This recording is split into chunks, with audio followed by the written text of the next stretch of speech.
The theme of my presentation will be around simulacra, simulation, and spectacle. A simulacrum is based on reality but beyond the reality. It was born from simulation, but it evolved into an ontology without a prototype.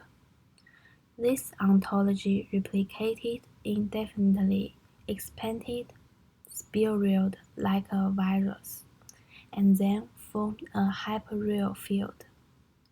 In a modern society where material production is developed, commoditized, and a complete set of consumer society worldviews accompanying them, along with the widespread dissemination of mass media, have totally affected the society. The spectacle comes from the reprocessing of reality, the popularization of a series of electronic media such as photography, television, and the internet, leading to the fact that the real world is being replaced by image systems. I will talk about Jean Baudrillard's views on simulation and simulacra, and Guy Debord's thinking on the spectacle based on their books, and I will analyze how their views are reflected in the promotion examples by two advertising cases. The two main theories in this presentation were proposed by these two philosophical books. Simulacra and simulation mainly focus on the role of images in contemporary society and the ways in which these images mediate reality. Guy Debord's The Society of the Spectacle talk about a society which he saw as being ever more obsessed with images and appearances over reality, truth, and experience.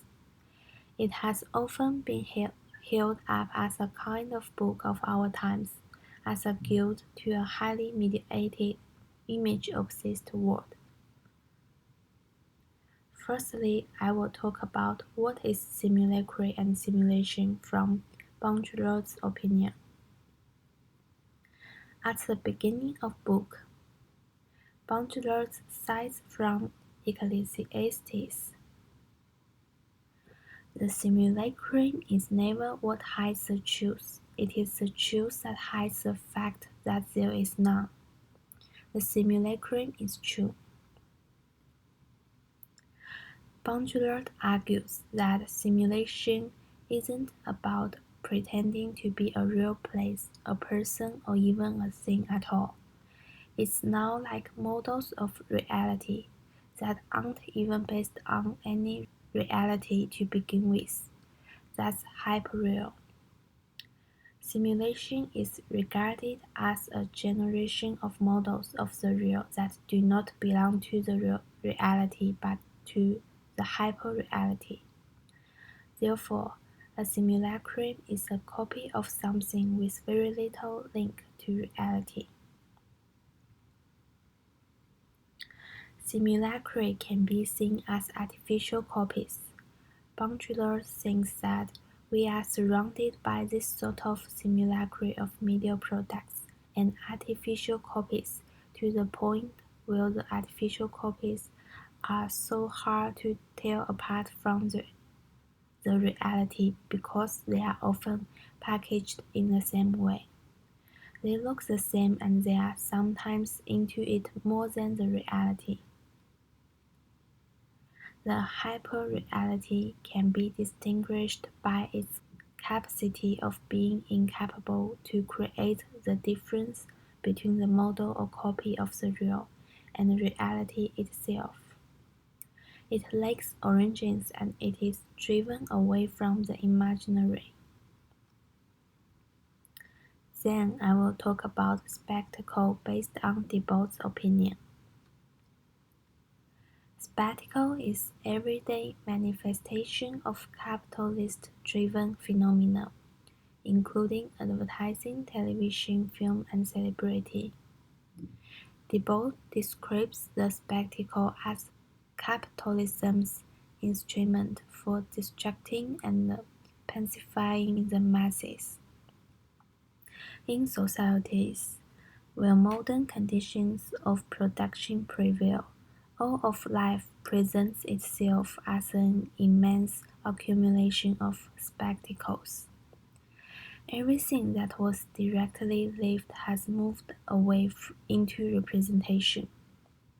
The spectacle can be found on every screen that you look at.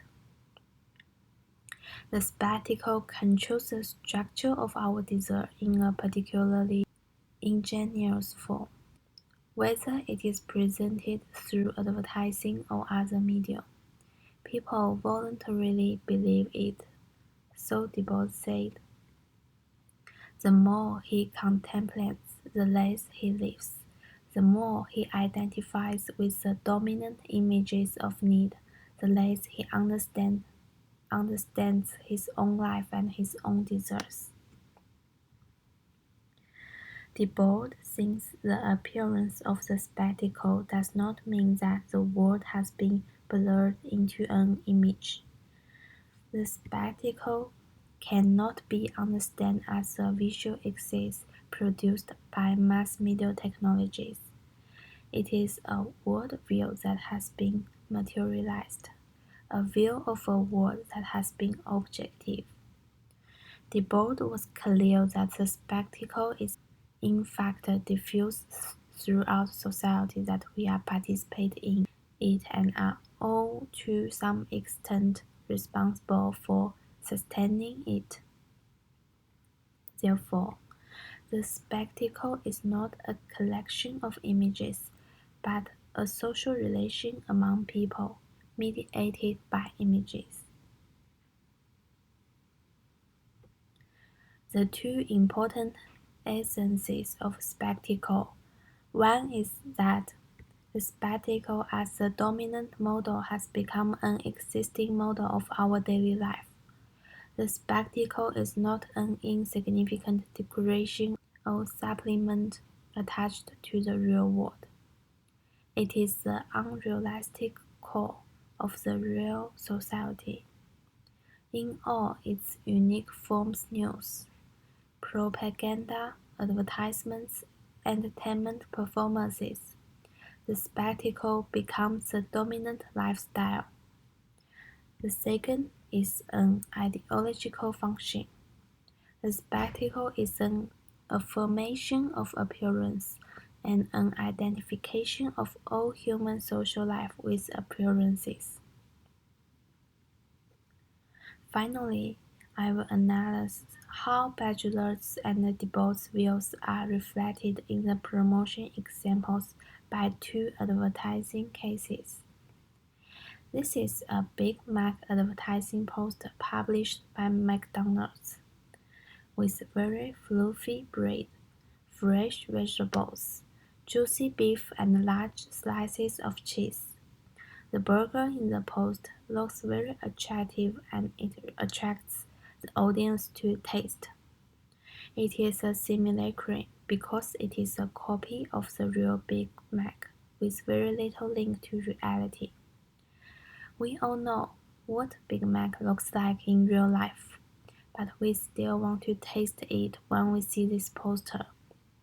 Baudrillard thinks simulation is pretending to have something reality don't have. It reflects audience often prefer simulacra to reality. Spectacle only interested in presenting us with simplified images.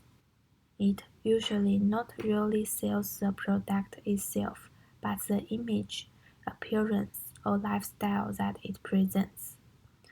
Big Mac as McDonald's representative product. McDonald's tried to symbolize the Big Mac as a fashion icon that can represent the bread, emphasizing the classic of the bread. This is an interesting advertising campaign jointly launched by Art Institute of Chicago and Airbnb. In order to promote the Van Gogh bedroom exhibition held by the museum, A Chicago apartment was highly restored to Van Gogh's painting, Vincent's Bedroom in Alice. The same room was placed on the Airbnb website, renting it to people who like Impressionism at a very low price of $10 per night. It is a simulacrum, cause this room is a copy of Van Gogh's painting.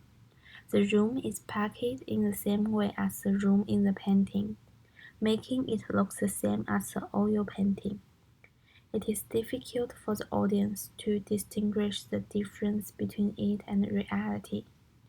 What's more, Debord points out that modern advertising mainly sells products to us based on its influence on appearance. This room deeply attracted the attention of the audience because of its spatial appearance.